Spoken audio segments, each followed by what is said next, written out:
أعوذ بالله من الشيطان الرجيم. بسم الله الرحمن الرحيم. ألم تر كيف فعل ربك بأصحاب الفيل؟ ألم يجعل كيدهم في تضليل وأرسل عليهم طيرا أبابيل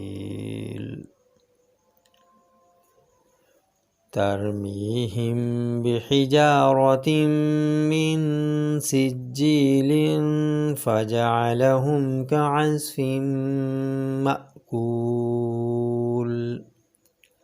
صدق الله العظيم.